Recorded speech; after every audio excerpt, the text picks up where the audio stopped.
السلام على الحسين.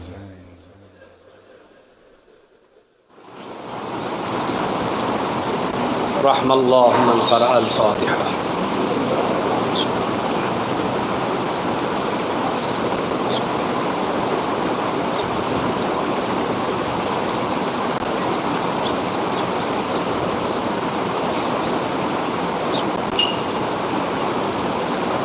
لا حول ولا قوة إلا بالله العلي العظيم. أعوذ بالله السميع العليم من الشيطان الرجيم. بسم الله الرحمن الرحيم. الحمد لله الذي كان موجودا قبل حدوث الأشياء ويبقى بعد فناء الأشياء. تفرد بالأولية والقدم ووسم كل شيء ما عاداه بالفناء والعدم، كما قال عز شانه كل شيء هالك إلا وجهه وكل نفس ذائقة الموت. وقال رات میں سکون حاصل ہو، جو چاند کی ٹھنڈک اللہ نے پیدا کی، تو یہ تمام چیزیں جو پروردگار عالم انجام دے رہا ہے وہ صرف اور صرف اس لیے ہے تاکہ جب میرا بندہ میری بارگاہ میں کھڑا ہو تو کسی چیز کی کمی محسوس نہ کرے. اور آپ جانتے ہیں کہ جس مرحوم کی ایصال ثواب کی یہ مجلس ہے، چونکہ یہ بعض لوگ ہوتے ہیں کہ جن کے بارے میں پوچھنا پڑتا ہے کہ ان کے بارے میں ذرا بتائیے کہ شخصیت کیسی تھی، معاشرے میں نام کیسا تھا، لیکن آج کی جو مجلس ہے وہ ایسے بندہ خدا کے سلسلے میں ہے کہ جس کے بارے میں مجھے کسی سے سننے کی ضرورت نہیں ہے. میں بلا کسی مبالغے کے، بنا کسی بڑھاؤ چڑھاؤ کے میں اس بات کو عرض کر دوں، وہ بندہ مومن کیسا مومن بندہ تھا کہ جب علماء ان کے گھر پر جاتے تھے تو ایسا خوش ہو جاتا تھا کہ جیسے کہ کوئی واقعی اپنا آ گیا ہے. تو جملہ عرض کر دوں، جو علماء کو دیکھ کر خوش ہو جاتا تھا وہ قبر میں مولا امیر المومنین کو دیکھ کر کتنا خوش ہو رہا ہوگا، جو آقا اور مولا کو دیکھ کر کتنا خوش ہوگا، جو اپنے مومن اور مخلص علماء کو دیکھ کر خوش ہو جایا کرتا تھا. ایسا لگتا تھا کہ وہ واقعی علماء کی زیارت کے لیے بے چین رہا کرتے تھے. یقیناً اگر وہ اپنے پیر پر چل سکتے تو کبھی ایسا نہیں ہوتا کہ وہ ہماری زیارت یہاں نہ کرتے آ کر، لیکن ہم بھی اس بات کی رعایت کرتے تھے کہ کبھی موقع سے ادھر سے گزر ہو جائے یا وہاں پہنچ جاؤں تو ان سے ضرور ملاقات کرتے تھے. اس لیے کہ اگر ایک ایسے بندے کے پاس انسان نہ جائے کہ جو علماء پسند ہو تو کیا ایسے کے پاس انسان جائے گا جو علماء کی غیبتیں کرتا ہوا پھرتا ہے. صلوات بھیجے محمد و آل محمد پر.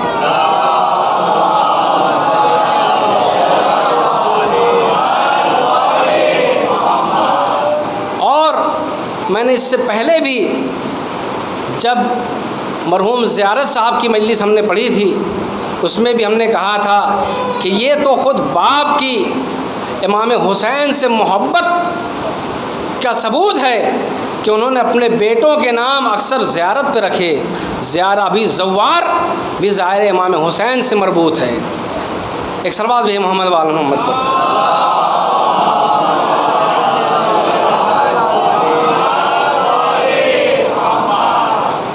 دیکھیں، میں ایک قطع کے ذریعے سے اپنی بات کو آگے بڑھانا چاہتا ہوں. میر انیس کے چند جملے ہیں. گھر سے زوار 2 منزل کو گیا، گھر سے جب زوار 2 منزل گیا مجرئی جنت کا رستہ مل گیا اور پنجتن کا واسطہ دے کر انیس ہم نے جو مانگا خدا سے مل گیا. یہ جو زیارت ہے، جو زوار امام حسین ہوتے ہیں وہ بھی اگر حرم کے پاس جاتے ہیں تو جانے کے بعد انہی پنجتن پاک کا واسطہ دیتے ہیں، وسیلہ ان کو بناتے ہیں. اور یقین جانیے کہ مومن وہ ہوتا ہے کہ جب امام حسین کا نام بھی اگر اس کے سامنے ذکر ہو جائے تو بلا ساختہ اس کے آنکھوں سے آنسو گر پڑتے ہیں، اور جب کہیں امام اور ائمہ کے قصیدے کے چند جملے سن لے تو دل سے اس کی خوشی کا اظہار وہ اپنے لبوں کے ذریعے کرتا ہے۔ اور ہم نے قبرستان میں بھی عرض کیا تھا کہ منزل یہ تو انسان جیسے تیسے زندگی گزارتا ہے، یہ جو زندگی ہے، جو دنیا کی زندگی ہے، وہ تو انسان کچھ تکلیفوں کے ساتھ، کچھ آسانیوں کے ساتھ، کچھ درد کے ساتھ، اپنوں سے ملے ہوئے محبت کے ساتھ، اپنے لوگوں سے ملے ہوئے کچھ بے وفائیوں کے ساتھ انسان کیسے بھی زندگی گزار لیتا ہے، لیکن یہ تمام جو چیزیں ہیں آخرت میں صرف ان چیزوں کا تعلق ہوگا جو آپ کے نامہ اعمال سے مربوط ہیں۔ آپ کے اوپر جو حقوق ہیں، خود اپنے نفس کے جو حقوق ہوں، یا خود قرآن مجید کا جو حق ہے، یا خود جو مسجد کا حق ہے، یا خود جو منبر کا حق ہے، یا معاشرے میں ہمسایوں کا حق ہے، یا پیدل چلنے والوں کا سواروں پر جو حق ہے، یہ حقوق کے سلسلے میں جتنے معاملات ہیں ان سب کے سلسلے میں سوال کیا جائے گا کہ ہم نے کتنے حقوق ادا کیے اور کتنے حقوق باقی رہ گئے۔ اب غور کریں، ابھی 2-3 دن پہلے ایک کلپ نظروں سے گزری مولانا شہریار عابدی صاحب کی، کہ جس میں انہوں نے میراث کے متعلق گفتگو کیا ہے کہ میراث ایک انسان کے دنیا سے چلے جانے کے بعد سب سے اہم مسئلہ میراث کا ہے۔ باپ تھا، گزر گیا، تو اب جو ترکہ چھوڑ کر گیا، جو ترکہ ہے، جو میراث ہے، اس کی تقسیم بندی کیسے ہو؟ کیا اپنی اور رضا اور اپنی خوشی کے مطابق اس کو بانٹ لیا جائے یا شریعت کے مطابق تقسیم کیا جائے؟ تو سب سے پہلا مرحلہ جو ہے وہ شریعت کے مطابق تقسیم ہونا ہے، لیکن جو عمومیت ہے، جو عام معاشرے میں جو لوگ زندگی جی رہے ہیں، اگر اس پر نظر دوڑایا جائے تو جیسے ہی دنیا سے باپ گیا، اگر دونوں چلے گئے، والدین میں کوئی نہیں ہے، ماں یا باپ، تو بھائی پورا حق اپنا سمجھتے ہیں کہ بس ہمارا ہی جو ہے یہ حق ہے۔ بہن کو رخصت کر دیا، شادی میں 2-3 لاکھ روپے خرچ کر دیے اور کہا اپنے جو کچھ ہے اپنا ہے۔ نہیں عزیزان گرامی، یہ وہ حقوق ہیں، بقیہ حقوق تو اپنی جگہ ہیں ہی، لیکن یہ وہ حق ہے کہ جس کے بارے میں بہت سختی سے سوال کیا جائے گا کہ اب اس انسان کی فکر کے متعلق سوچیں کہ جو انسان اپنے خون کے رشتوں میں وفادار نہیں ہے، اس سے معاشرے کے حقوق کے بارے میں آپ کیسی وفاداری کی امید رکھتے ہیں؟ جو انسان خود اپنے بچوں اور اپنی اولاد کے سلسلے میں اس کے حقوق کی ادائیگی میں وفادار نہیں ہے، وہ مسجد کے معاملات کو کیسے پورا کر سکتا ہے؟ کیا آپ سوچیں کہ اللہ کے گھر اپنے ہاتھوں میں چابی لے لی ہے تو پورا کرے گا؟ چابی تو اور بھی لوگوں نے لے رکھی ہے کعبے کی، لیکن کیا اس کے حق کو ادا کر رہے ہیں؟ یقیناً عزیزان گرامی، حقوق کو پہچاننے کی کوشش کیجئے۔ اگر کوئی معاملہ کسی بہن کا کسی بھائی کے پاس 15 لاکھ ہے تو اس میں سے اس نے 5 لاکھ بہن کو دے دیا، بہن تو 5 لاکھ دے کر خوش ہو گئی، میرا بھائی بہت اچھا ہے، لیکن اس کو اندر کی بات نہیں پتا کہ 5 دینے والا 10 دبا کر بیٹھ گیا۔ لہذا عزیزان گرامی، اپنے اولاد کے سلسلے میں، اپنے بچوں کے سلسلے میں، اپنے دیگر بھائیوں کے سلسلے میں آپ علماء سے پوچھ لیں۔ اگر بھائی بھی ہیں اور ان بھائیوں میں مثلا 4 بھائی ہیں، 5 بھائی ہیں، تو ان میں اگر کوئی بھائی عالم ہے اگر کوئی بھائی عالم ہے تو اس کے عالم ہونے کی بھی حصہ داری میں رعایت کرنی چاہیے. مثلا مدرسے میں بھیج دیا بچپن سے، اس کو پڑھنے میں 10 سال 15 سال 20 سال گزر گئے علوم آل محمد کے حصول میں. اس نے تو علم دین حاصل کیا، کوئی میکینک کا کام سیکھا نہیں، کوئی ٹیکنالوجی سیکھی نہیں، کچھ کام مطلب دنیاوی اعتبار سے جو کمانے کے ذرائع ہیں اس کا حصول کیا نہیں. اس کو تو آپ نے بچپن سے 8-10 سال کا تھا کپڑا دھونا سیکھ لیا، اس نے آپ نے مدرسے میں ڈال دیا. اب وہ آپ کی خوشی کے لیے، گھر کی خوشی کے لیے، اہل بیت کی خوشی کے لیے، اللہ کی خوشی کے لیے وہ کام کر رہا ہے. کس میں؟ علوم آل محمد کے حصول میں. وہ دن بھر دن و رات لگا ہوا ہے. اب جب اس کی زندگی گزارنے کے دن آئے، شادی ہو گئی، بچے ہو گئے، اور کچھ دن کے بعد باپ کی آنکھ بند ہو گئی. اب اس کے پاس تو کوئی ذریعہ ہے نہیں جہاں سے حاصل کر سکے. تو اس جب تقسیم ہو میراث تو اس چیز میں اس عالم کی رعایت کرے دوسرے بھائی کہ اسے کوئی کمانے کا کبھی موقع دیا ہی نہیں گیا، تو کبھی اس نے کوئی بینک بیلنس کہاں کیا ہوگا. لیکن وہ تو خدا کا رحم و کرم ہے، وہ خدا کی مہربانی ہے کہ اللہ نے کہا جو میرے راستے میں حصول علم کے لیے نکل پڑا ہے میں کبھی اس کو بھوکا نہیں سونے دوں گا. وہ کبھی بھوکا نہیں سو سکتا، وہ کبھی ایسی زندگی نہیں گزار سکتا کہ لوگ اسے ذلت کی نگاہوں سے دیکھیں. اس لیے عزیزان گرامی اب غور کریں کہ عالم لاکھ مفلسی کے بعد بھی اس کے ہونٹوں پر خوشی ہوتی ہے کہ جو کسی کے پاس نہیں ہے وہ ہمارے سینوں میں محفوظ ہے. صلوات بھیجیں محمد آل محمد پر.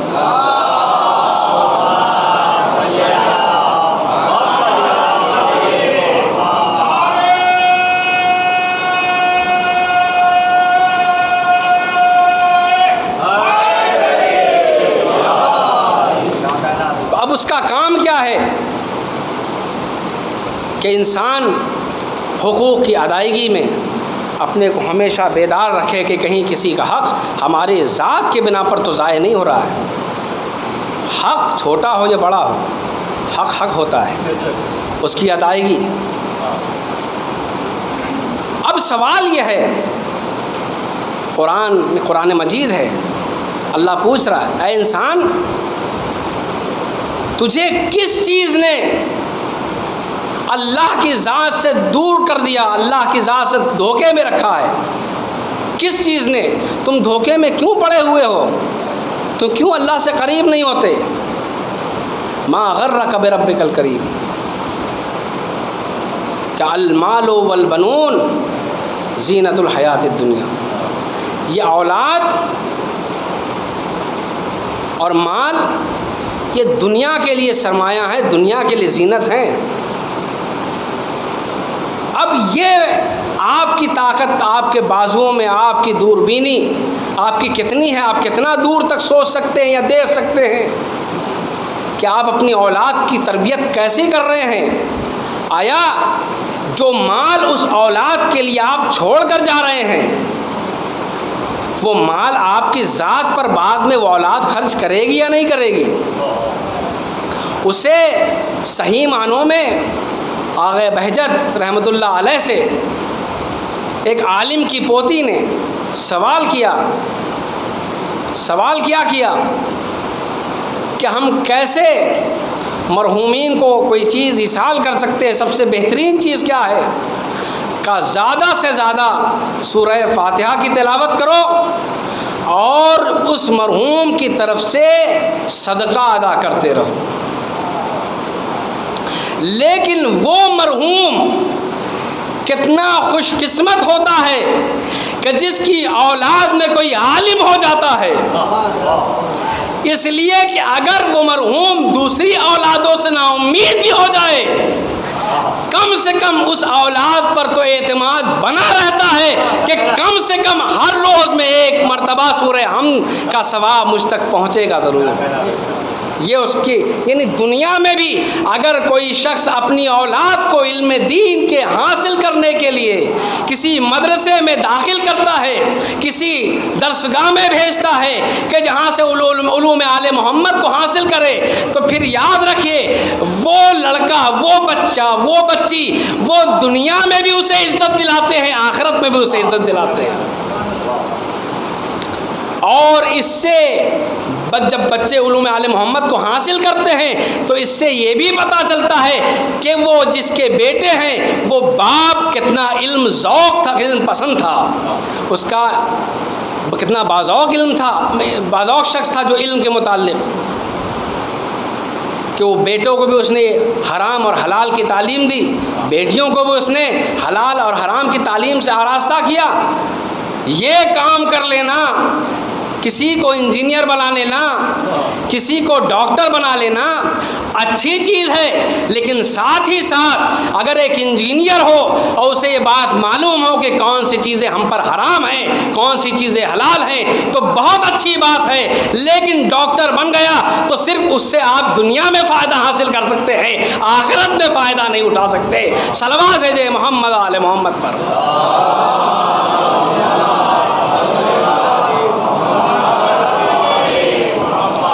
اور اذان گرامی، مرزا محمد اطہر صاحب مرحوم کا ایک جملہ یاد آ رہا ہے، وہ عرض کرتا چلوں نماز کے متعلق، وہ عرض کر جوانوں کو مخاطب کرتے ہوئے کہتے ہیں، میں ان ماتمی دستوں سے، ماتمی جوانوں سے مخاطب ہوں کہ جو ماتم کرتے ہیں، شب بیداریاں کرتے ہیں، راتوں کو اللہ اور امام کے لیے جاگتے ہیں۔ میں ایسے لوگوں، ایسے جوانوں سے عرض کرنا چاہتا ہوں کہ وہ کبھی بھی نمازوں کو ترک نہ کریں، نمازوں کو نہ چھوڑیں۔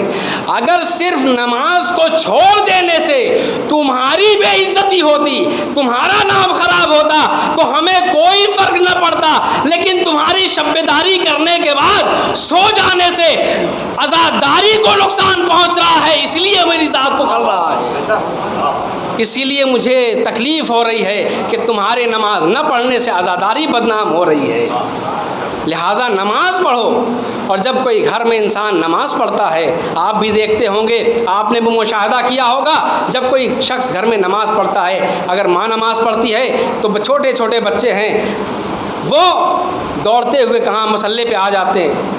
وہ یہ نہیں دیکھتے کہ میں نے کپڑا کیسا پہنا ہے، وہ یہ نہیں دیکھتے کہ ہمارے ہاتھ اور پیر دھلے ہیں یا نہیں دھلے ہیں، بس وہ مصلی پہ آ جاتے ہیں۔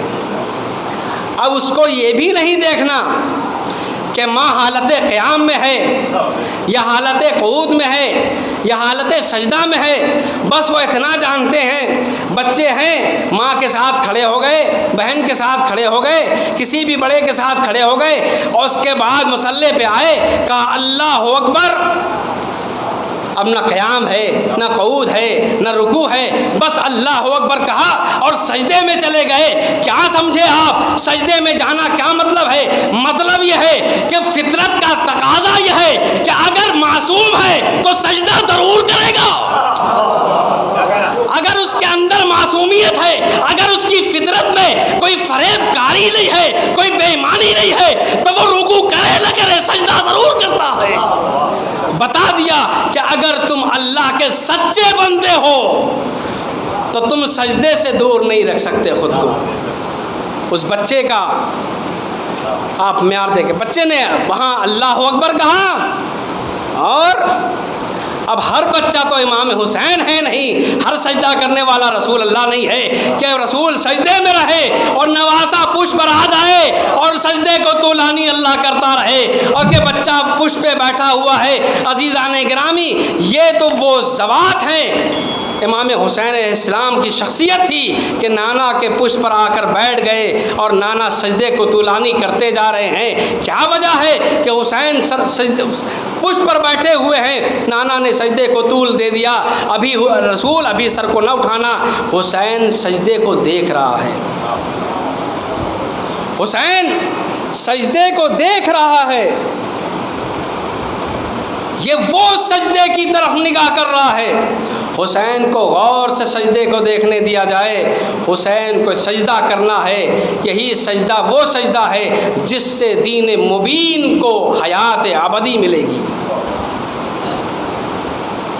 غور سے دیکھ لیا، اور جب امام مظلوم کربلا نرغے آدھا میں گھر چکے، چاروں طرف سے ظالموں نے گھیر لیا۔ تو ایک مرتبہ عزیزان گرامی، صبح عاشور سے امام مظلوم کی کوشش بس اتنی ہی تھی کہ اللہ کی رضا حاصل ہو جائے، خواہ وہ رفقا کی قربانی سے ہو، اپنے بہت زیادہ قریب دوستوں سے حبیب ابن مظاہر کی کھو دینے سے ہو، اگر اس سے بھی رضا پروردگار مجھ تک نہیں پہنچی تو میں اس رضا کے حصول کے لیے کبھی اون محمد کو قربان کروں گا، کبھی اپنے بھتیجے قاسم کو قربان کروں گا۔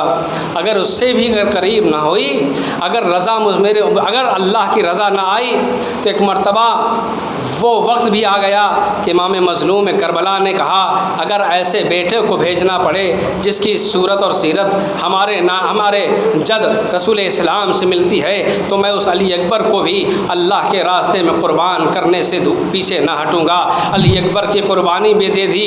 عزیزان گرامی، اگر اس کے بعد بھی اللہ کی رضا نہ آئی تو ایک مرتبہ امام مظلوم نے وہ جنگ دکھائی ہے کہ الامان و الحفیظ کی صدائیں بلند ہوئیں، لیکن ایک مرتبہ آواز غیبی آئی، اے حسین یا ایتھا النفس المطمئنہ ارجعی الی ربک راضیۃ مرضیہ، اے حسین جس رضا کی خاطر صبح عاشور سے تم لاشوں پہ لاشیں اٹھا رہے ہو، قربانیوں پہ قربانیاں دے رہے ہو، اے حسین جاؤ میں تمہیں بشارت دیتا ہوں، میں تمہیں آواز دے کر کہتا ہوں تو مجھ سے راضی ہے، تیرا رب تجھ سے راضی ہے۔ ارے جیسے ہی رضا کی بات آئی امام حسین نے سر کو جھکا لیا، ارے تلوار کو نیام میں رکھا، ارے بھاگی ہوئی فوج واپس آئی، ظالموں نے ظلم کی انتہا کر دی۔ ارے جس کے پاس کچھ نہ تھا پتھروں سے حملے کرتا تھا، ایک مرتبہ رضا کی بات جب ذہن میں آئی، ارے لبوں پہ جنبش ہوئی، مولا مسکرانے لگے، ارے حسین زہرا کا لال زین پہ سنبھل نہ سکا، اب زمین کی طرف آنا چاہتا ہے۔ ارے دکھیاری ماں فاطمہ زہرا جو صبح عاشور سے ارے حسین کے ساتھ مقتل آتی ہوں گی، مقتل سے خیمے تک جاتی ہوں گی، اے میرے لال ایسی پیاس کی شدت کے بعد بھی تو لاشیں پہ لاشیں اٹھا رہا تھا۔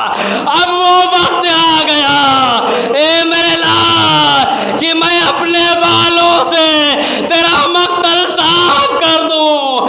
اور ایک مرتبہ جب حسین زین سے زمین پر آئے، عجب نہیں شہزادی نے اپنی آغوش پھیلا دی ہوگی، آ میرے تشنا دہن، آ میری آغوش میں آ جا، آ میرے لال تجھے بڑی محنتوں سے پالا ہے۔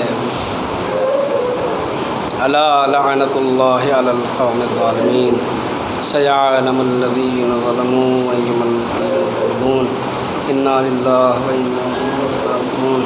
پروردگار تجھے واسطہ اہل بیت طاہرین کا ہماری اس عبادت کو قبول فرما۔ پروردگار جس مرحوم کی یہ مجلس ایصال ثواب کی مجلس ہے، پروردگار مرحوم کے درجات کو بلند سے بلند تر فرما۔ پروردگار مرحوم کی برزخی زندگی کو آسان فرما۔ روز محشر اہل بیت علیہ السلام کی شفاعت نصیب فرما۔ پروردگار ان کے چاہنے والے، ان کے اولاد، رشتہ دار سب کو صبر جمیل عنایت فرما۔ پروردگار تو یہ واسطہ اہل بیت طاہرین کا جہاں جہاں بھی شیعان حیدر قرار ہیں ان کی جان مال عزت و آبرو کی حفاظت فرما۔ پروردگار جو لوگ یہاں بیٹھے ہوئے مجلس میں، پروردگار سب کے دنیاوی مشکلات کو دور فرما۔ پروردگار ان کی مدد فرما۔ پروردگار جو روزی جن کے پاس روزی نہیں، پروردگار انہیں بہترین روزی سے لگا دے۔ پروردگار تو یہ واسطہ اہل بیت طاہرین کا کہ اپنے آخری حجت کے ظہور میں تعجیل فرما اور ہم سب کو ان کا امان و انصار میں شمار فرما۔ آپ حضرات سے گزارش ہے کہ ایک مرتبہ سورہ حمد اور 3 مرتبہ سورہ اخلاص کی تلاوت فرما کر مرحوم و مغفور جناب زوار حسین ابن جواد حسین کی روح کو وصال فرمائے۔